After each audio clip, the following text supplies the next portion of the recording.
I'm really lucky. I think the time was classic. I didn't write them, so I think I can judge it as an outsider. I think the time was classic. You had a little something to do with it. So I want to start.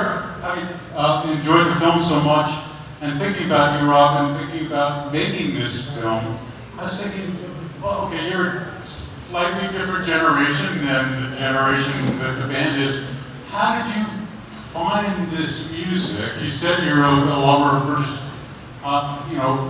invasion music, but like, what was it? And then in particular, when you think of the Zombies, what was the song? No, it's a good question. I mean, well, I don't know when I first heard the Zombies, so I wish I could go back to that. Maybe I was like in the womb or something. And I heard the time of the season, Tom Toms or something. But yeah, I don't know. I just love great songs. When I listen to music, I listen to songs. I listen to melody. I just love well-crafted pop songs. I really love the writers in the Brill Building era. Carole King, Jeff Barry, Cynthia Weil, Neil Sedaka, all those great writers. But I don't know, those just like that time period just really got me because it was the beginning of people figuring out what pop music was. I think people were still exploring things. So was your family playing this music? I don't know, it's so weird. Trying to go back there. Yeah. Well, my mom, her father was a conductor, and he would conduct orchestras and tour musicals and operas, and they were all very musical, like Italian immigrant, like composers and music prodigies. Yeah. And so maybe there was a lot of music in the house, but like rock and roll wasn't really like a music form that my mom was jamming to or something. But I just remember driving with my dad a lot, listening to oldies but goodies, but British invasion music, I don't know what it was that really got me, but I just got really deep into British invasion specifically. And I know that the Zombies, for me, always stood out because there was just something so different about them. I don't know what it was, but like, I mean, we all know what it was. Like, it's him, first of all. There's so many great, I mean, obviously that was the time where people started writing their own songs and singing those songs, right? Because the movement I spoke about, the Brill Building, were these young teenage writers writing for real, like, professional singers. Right? And even Colin, you tell at the beginning, these songs that you were doing were from people you admired. It was your generation of artists that changed it from doing original material that the band itself wrote. Absolutely, and in our case, the Zombies won a big rock competition in 1964, and it led to a Decca recording contract. And we were introduced to a producer, and I remember it so clearly, this is 1964, in a pep talk to the band about 2 weeks before the session. He said in the middle of a conversation, of course you could always write something for this session. And then he went on and talked about other things. And I didn't give it a second thought. But Rod Argent and Chris White went away and wrote two beautiful songs. One being She's Not There, and one was the B-side, You Make Me Feel Good. And suddenly the Zombies repertoire changed overnight. Instead of, we were doing American tunes, we were trying to do rhythm and blues. That we were the Zombies R&B. The Zombies R&B, maybe you didn't know that. And that was after the Sundowners and after the Mustangs. And suddenly we were doing our own song. And that was happening in all of the groups that I was listening to, coming from England. And yes. Even the Beatles, you could see there were 3 or 4 maybe cover tunes on a record, but Lennon McCartney and I tell you what, I've got a theory that most of the bands that lasted, they wrote their own songs. There aren't many, you can have the top of your head, where they weren't writing their own songs. It's so important because it's very, very difficult to find good songs. It's so difficult, but if someone's writing in the band, you don't have to go through that process. And it's your identity. I mean, of course. No one made a song like She's Not, I mean, you didn't hear anything like She's Not There, or it was, I was thinking about what it was that Rob brought out of you and you brought out of Rod the things that touched your heart when they connected? Well, Ron always said he learned to write songs writing for my voice. And I have to say that for him because he's not here. I hope he's doing well. Yeah, he's doing really well. I spoke to him earlier today, and he's absolutely fine. And I learned to singing to Rod's songs. I mean, Rod knows how he wants his songs sung. He's very, very particular about phrasing. We've spent hours talking about phrasing.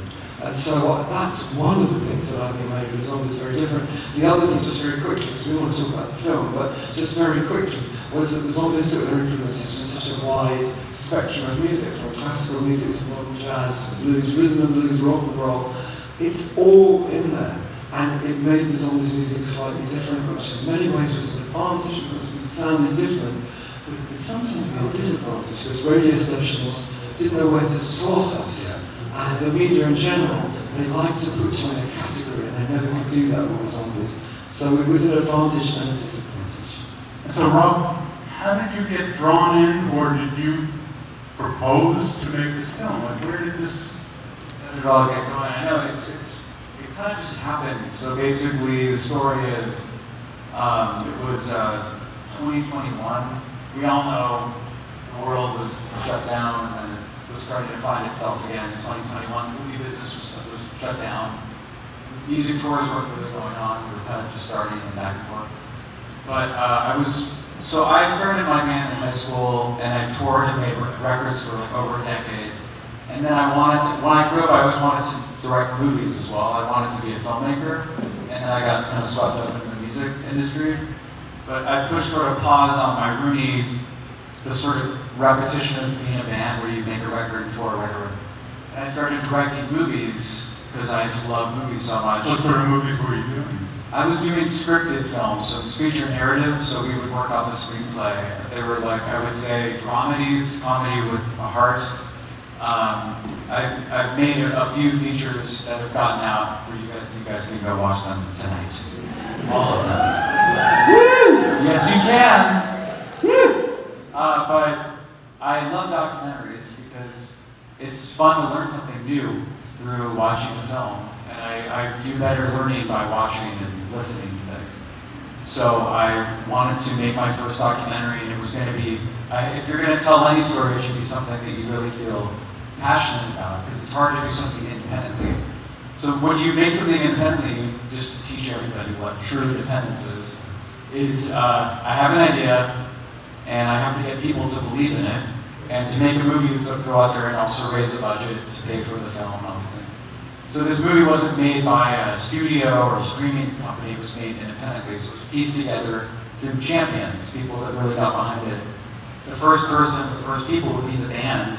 Sometimes documentaries are made about an artist when they don't even have any say or approval over it, which is unfortunate. People just go out and make movies because they're a public figure and they get away with it. They have to license the music, at the end of the day, in trouble. But when you have the artist who says yes, it's much more exciting because they're participating in the film. So yeah, it all started with, I was speaking to a friend of mine named Rick Krim, who's an EP on the film. He used to run VH1 Classics and a lot of he was at VH1 for a long time. He's at Rock and Roll Hall of Fame as well. But I said to Rick, if I could make any music documentary, it'd be about the zombies. And he said, yeah. And he said, there wasn't one out there. There wasn't one, yeah, exactly. But I had read online that there was one starting, so I got kind of bummed out. And I said, oh, it's too bad though, because the ship sailed. And he goes, well, actually, I'm working with the band, and the ship didn't sail. If you want to meet them and talk to them, you should speak to Cindy and Chris, and maybe pitch your idea for it. So that's really what happened. And that led to us. Who were here. Yeah. Chris is over there hiding. It's okay, Chris. Don't be shy, man. So anyway, we started. Give us out to Chris. Give it back, Chris. Cindy's in the back. So yeah, that's how it started. But the film debuted at South by Southwest, which is it's important to say that because it's a great festival to debut your film at. It's cool, very cool. The whole band came out to support it. We got all the guys on stage to do a stripped down performance, which was really special. And after South by, we had to go back in and continue to work on the film. And we restructured it, and we cut almost 20 minutes out of the movie after the South by cut. Can we have that now? Yes, exactly. So I think the movie will be out. For future information, the movie will hit on demand, which is digital, on July 22nd, so you guys can watch it, share it. And then there's going to be a collector's edition Blu-ray coming out at the end of the year with some bonus deleted footage. So yeah, there you go. So let's talk about the unfolding of the film and how these interviews took place, and like, when you're going to make a documentary on, there's not a lot of material to work with. I was amazed how, you know, there wasn't lots of films and lots of concerts and lots of, you know, interviews back then. So talk about how you decided to structure the film, and then let's talk about these conversations that I assume you were the one asking these questions, or you tell us how these came to be, and then Colin, you tell us how it went for you. Colin was on the other side of the camera, so he was answering these questions. And what was this couch, this mysterious couch? Yeah, so this mysterious couch is, so the idea was to build on a studio, on a stage. We rented a stage in Brooklyn, New York, and we built what we thought was the closest thing to the She's Not There Hullabaloo performance set. So if you go back and watch She's Not There and then maybe try to match up our movie, you'll see some of those elements were extracted, and then as a production designer, we designed a set that looked like She's Not There, so that it had something that was to do with something in the storyline. It wasn't just a random couch in a room, right? And then we wanted to do some cinematic, more conceptual things, so we shot, and we found a church in Brooklyn with a pipe organ. That was a beautiful opening scene. The hope was wanting to do The Way You Feel Inside. Yes.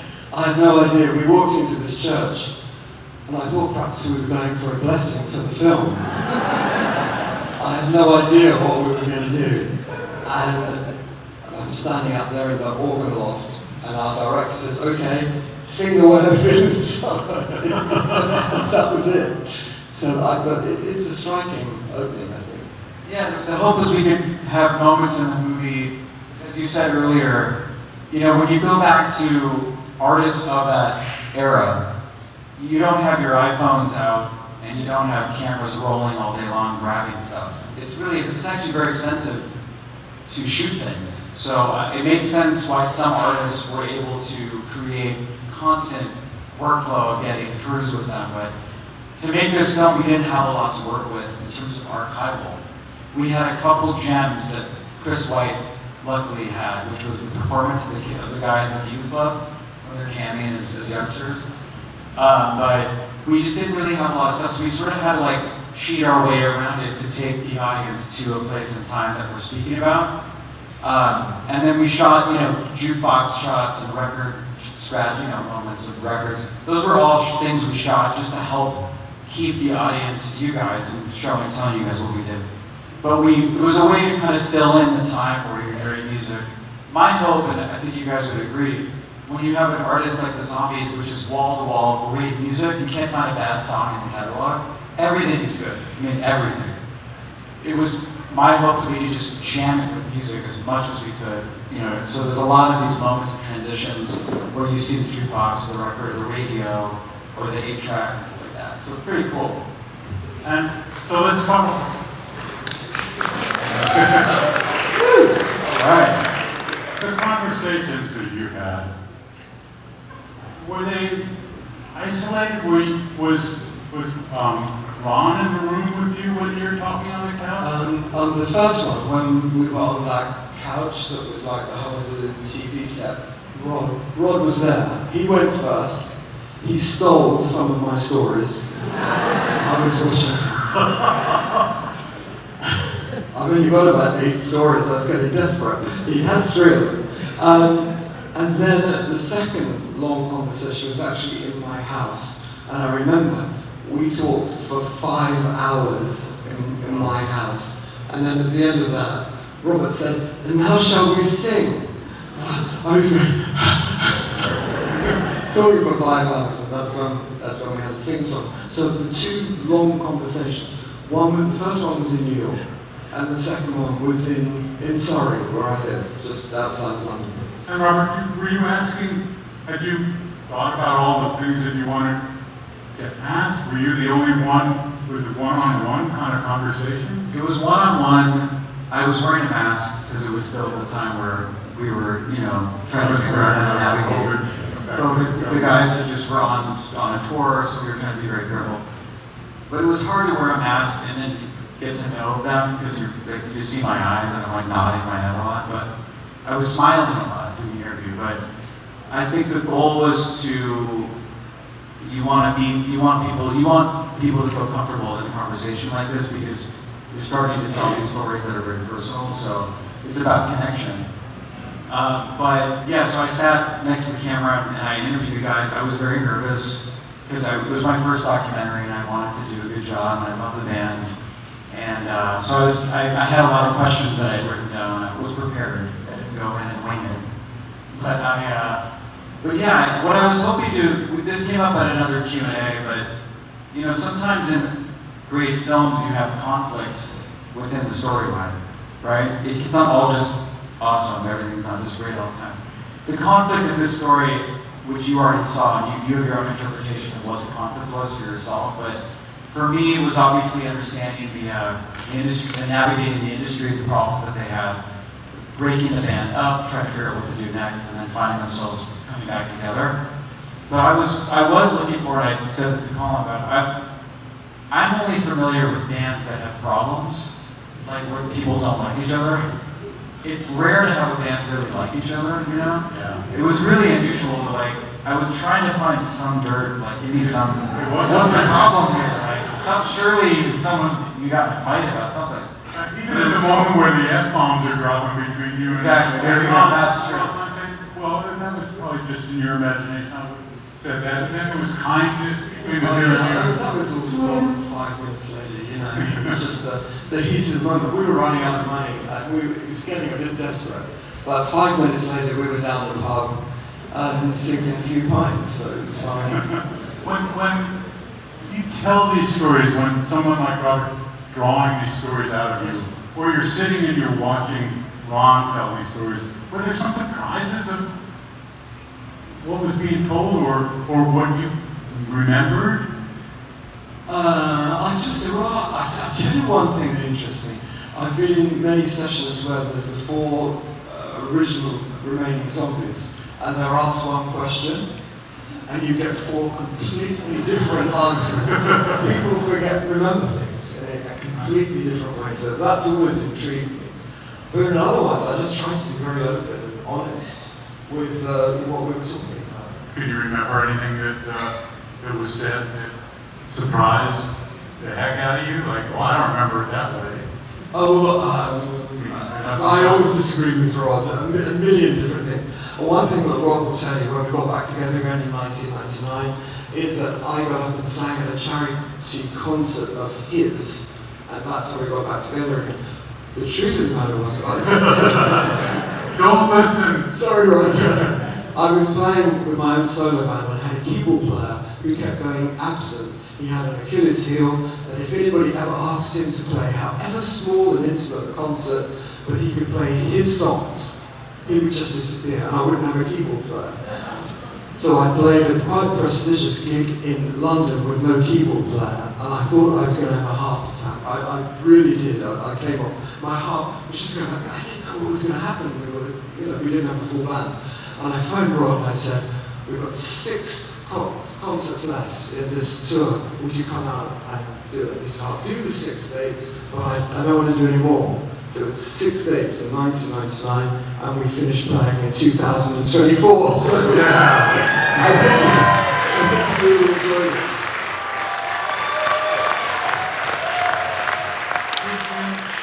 Did you ever imagine that would be true? Oh no. I never thought we'd ever be a professional band. I never thought we'd ever make a record. I never thought we would have hit records. I never thought I would still be doing this. It's been a wonderfully exciting journey, full of mystery. There's so many things that happened that I wasn't expecting. And if I could just say one thing, because we haven't talked about it, but when we were talking, it was suggested to me that I tell a story that I've never told before. And it's a very personal story. And so you might remember that I was talking about being adopted in the film. And I wanted to just explain to you why I said that. It was a spur of the moment thing. And I just thought that there might be someone, maybe not in this audience, but someone who sees that film who will just see what happened to me as a story of hope. I was just, this was my feeling, that everything worked out okay. It's obviously, it's not an ideal situation, but everything can work out okay. And I was just hoping that if people saw that little extract in the film, they would take hope from it, because it's not the end of the world. It can be the beginning of a very exciting part of everyone's life. It certainly was for me. I've had a wonderful life, and I'm so grateful that things like that are Well, you've inspired me in my life. You've inspired this wonderful film director. You've inspired these people in this room. We thank you for all you've done.